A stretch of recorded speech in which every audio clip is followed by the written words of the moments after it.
Yo la team, c'est la 15e fois que je refais cette vidéo de merde, ça me casse les couilles, mais bon.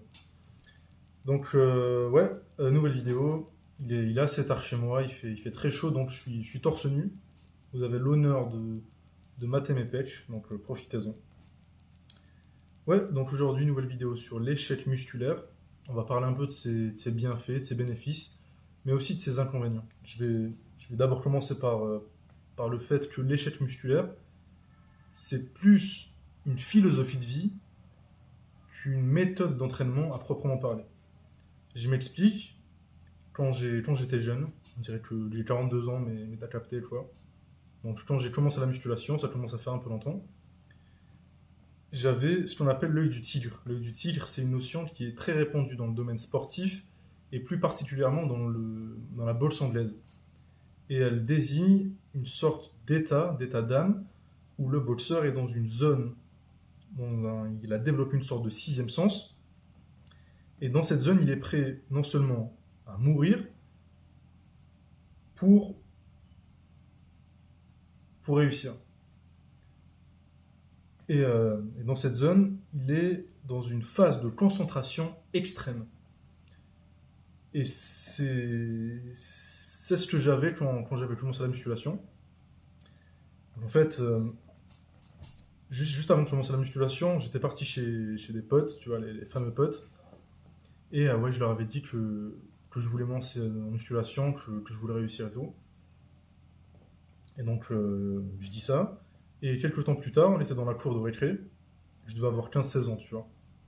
Et je marche et il y a ce mec et il y a une meuf. Une meuf skinny. Respect pour toutes les meufs skinny, mais voilà quoi, juste... voilà.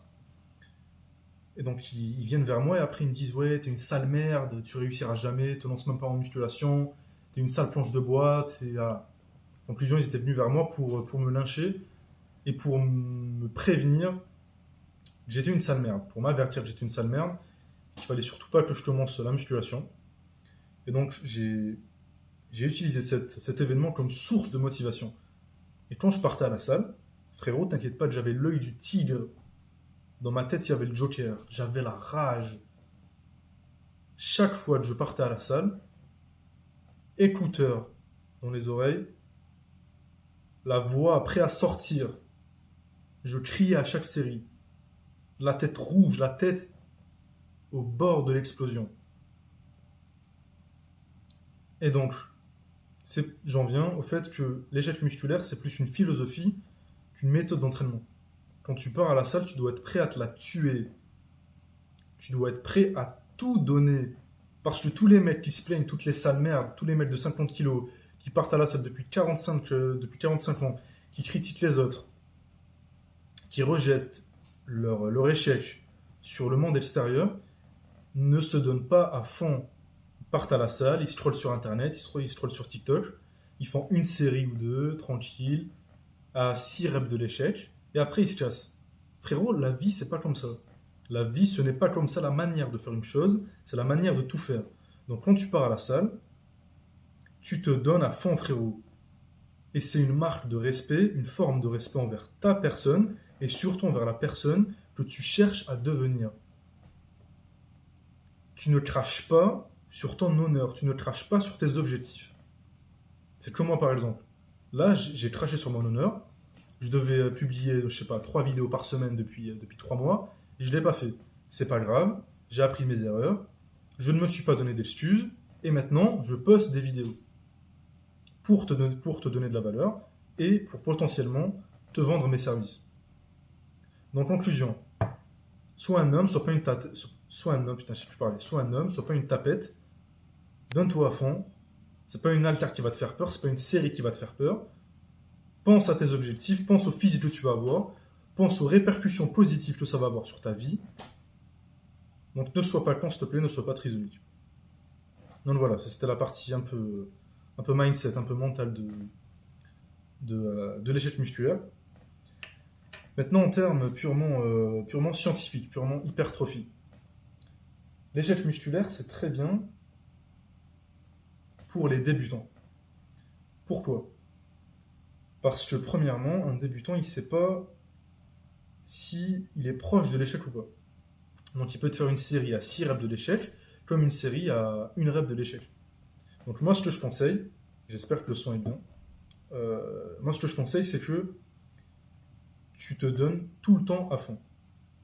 Ça va te permettre de faire quoi? Ça va te permettre au début de désactiver ton cerveau. À la fin de la séance, tu te dis que ok, j'ai fait une très bonne série, j'ai fait une très bonne séance, je suis bien, je peux faire ma vie. Et en plus de ça, tu peux évoluer sans avoir à trop t'inquiéter, entre guillemets. Donc ça, c'est le point positif. Le point négatif, il vient quelques temps plus tard, quand tu deviens un peu intermédiaire, entre guillemets. Pourquoi? Parce que, on le rappelle, pyramide d'Eric Helms, deuxième pilier. Deuxième pilier, c'est quoi? C'est volume, intensité, fréquence. Conclusion, pour avoir beaucoup de pecs, pour avoir beaucoup de muscles, il faut faire beaucoup de séries. Sauf que si tu donnes à l'échec trop de fois, automatiquement, tu ne peux pas accumuler beaucoup de séries dans ta semaine. Admettons que tu te donnes à l'échec partout sur tes exos pecs, et ben tu feras 6 séries par semaine sur tes pecs. C'est très bien, tu t'es donné à fond, félicitations, mais sache que ce n'est pas la méthode optimale pour avoir des pecs. Pourquoi? Tout simplement parce que tu ne fais pas assez de volume. Conclusion, il faut réussir à jauger entre séries à l'échec et séries proches de l'échec pour évoluer et avoir assez de volume pour l'hypertrophie musculaire. L'hypertrophie, c'est le fait de prendre du muscle, je le rappelle pour les gens qui ne connaissent pas le terme. Donc la solution, c'est quoi?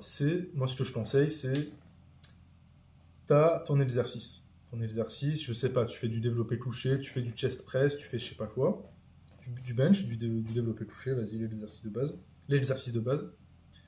Admettons que tu fasses 4 séries sur les dos. Première série, tu l'as fait à l'échec. Pourquoi? Pour savoir si tu as évolué de semaine en semaine, pour avoir un référentiel, pour standardiser. C'est pas le terme adéquat, mais voilà, pour voir si tu évolues réellement de semaine en semaine.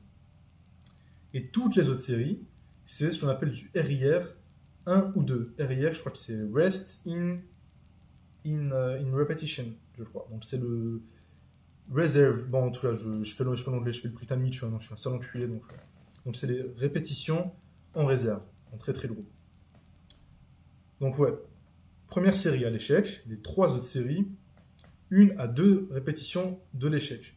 Ça permet de faire quoi? Je le répète, standardiser, entre guillemets, avoir un référentiel, te donner à fond, te faire plaisir, évoluer, et surtout accumuler du volume sur le groupe musculaire que tu veux développer.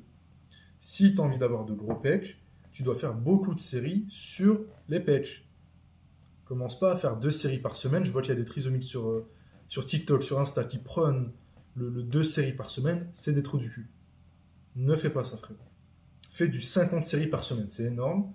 Mais sur le papier, théoriquement, c'est possible. Moi, par exemple, sur mes épaules, c'est ce que je fais. Et mes épaules ont doublé de volume, frérot.